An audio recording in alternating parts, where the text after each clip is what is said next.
end zone. He wants it. Caught! It's a touchdown, Lucas Bacon! Welcome to Coug Zone, where we show you what others cannot. I'm Damon Alvarado. And I'm Doyle D'Angelo. Let's talk about the Seahawks, who got upended by the Tennessee Titans yesterday. It was a spoiled evening for the 12s as they watched the Seahawks crumble to pieces after they were initially up 24-9 at halftime. Similar to Wazoo's lack of offense in the second half against USC Saturday, the Hawks failed to produce much offense, as their only score came from a busted coverage early in the third quarter. The Titans didn't hesitate to take advantage as none other than Derrick Henry started mauling that Seattle defense. He ran for 182 yards and 3 touchdowns with 6 receptions and 55 yards. Just complete annihilation. This was the first time the Hawks have lost a home opener and the first time they've lost a game when leading by 15 or more at halftime under the Wilson and Pete Carroll era. The Seahawks look to bounce back next week against the 0-2 Minnesota Vikings. They will need to shore up that defense and play a complete game on offense, which is something that we are yet to see despite the promising signs from offensive coordinator Shane Waldron's scheming. Also, where's DK Metcalf? Tyler Lockett has stolen the show so far, which is great, but they need to get DK more involved to even out the offense. We all know how much of a threat he is when he is on his A game. It'll be interesting to see how Waldron incorporates him into the game on Sunday. The WSU men's football team had a tough loss this weekend. Our Coug correspondent Trevor Junt has more about the game. Hi, I'm Trevor Junt, reporter from Geisa Field. I'm still drying off after the big old rain shower that happened here. WSU faced USC, and USC Trojan horsed the Cougars. In the first half, they only scored 1 touchdown, and then in the second half, they exploded. This was the first game coached by interim head coach Dante Williams after USC fired their head coach Clay Helton earlier in the week. Keaton Slovis, the Trojans quarterback, was injured on the first drive with an upper body injury. And so, Jackson Dart entered the game. USC's backup and true freshman, who was the 2021 Gatorade High School Player of the Year, did not look ready at all. He looked nervous and was inaccurate. He threw an interception on his first drive of the game. Travell Harris caught 2 touchdown passes in the game, and he's really blossomed into Jaden Alora's favorite target whenever he's in trouble or is in the red zone. After the Cougs were stuffed 4 times in the red zone, calling running plays out of shotgun in short-yardage situations, which will never make sense from a strategic standpoint, USC scored to make it Cougs up 14-7 at half. On 7 drives in the second half, not counting the drive to end the game, USC scored 5 out of those 7 drives. Drake London, the star wide receiver, was a massive part of the second half resurgence by USC. On the day, in the pouring rain, he didn't even get a play in the fourth quarter due to a head injury. The man's had 13 receptions, 170 yards, and 2 touchdowns. Jaden Delora was also injured in this game. I believe it was the hit that ended the first half, but he came out with a knee brace on and was walking awkwardly. Due to this, Victor Gabala started the second half, but he couldn't get anything going for the rest of the game. Overall, Jackson Dart played incredible today, shredding apart the WSU defense like barbecue chicken. He had a wonderful second half, going 30 for 46 on the game and passing for 391 yards, 4 touchdowns, and 2 interceptions. He also led his team in rushing yards with 32 yards. He helped lead the Trojans to victory, scoring 45 unanswered and routing the Cougs. Thanks, Trevor. Now moving on to volleyball, the women started the season losing 4 games. But all that changed this weekend as the team competed in the Thunderdome Classic in Santa Barbara, California. The Cougars marked key wins over UC Santa Barbara and VCU en route to their second straight tournament win. In their final match versus UC Santa Barbara, Pia Timmer shined. She accounted for 19 kills, 9 digs, and 1 ace. She also went on to be named the tournament MVP. The Cougs improved to 6-4 on the year, with conference play starting this weekend.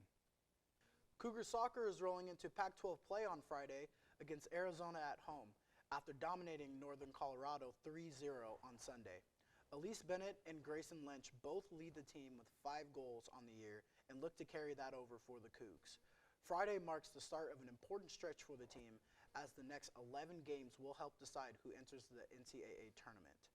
Wazoo is currently 4th in the Pac-12 at 6-1-1, while they trail ASU, UCLA, and Oregon. The latter two are both undefeated at 8-0, so of course those are must-wins at this point in time. The Cougar football team will face a tough Utah team this weekend. Let's send it over to our reporters Alex Huddleston and Austin Samuels for a football preview on this week's edition of Coug on the Clock. the game coming up against Utah. First away game of the season at Utah. Big test for the Cougs. Big test, No honestly. I think if we game plan correctly, if Delores hurt, which honestly I saw him on the sideline, it was really sad, walking around with a limp and a brace on his knee. I don't think he's coming back, at least for this game, maybe the next game after.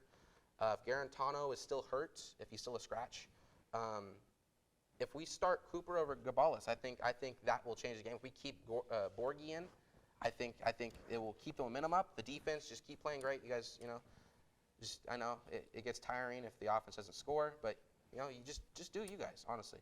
I mean, what's your prediction on the game? Yeah, absolutely. There's definitely going to be some big question marks for the Cougs at quarterback for sure, and there's also going to be some question marks for the Utes as well at quarterback. Last week in their game against San Diego State, they brought in sophomore quarterback Cam Rising, who came in and threw 3 touchdowns in the second half. Rise to the top. Absolutely. He, brought him back into that game. They only lost by 2 to the Aztecs. It seems like he's going to start this week, and for that reason, as much as I hate to do it, am going with the Utes this week. Really? Wow. Pessimistic. I have us winning 28-21, 28-14, in that range. I think we're getting 28 points. I don't know. I just like that number. It's a cool number. It's a cool jersey number. Agent Peterson had that number. Nothing really special. But I was kind of going through their offensive and defensive pass and run game. Utah's run defense is a lot worse than their pass defense. So I think if we keep Borghi in the game and we keep running the ball up the middle, give them those pitches on the outside, I think we'll push the ball down the field. We'll maybe put in the end zone, keep the momentum up, keep it going.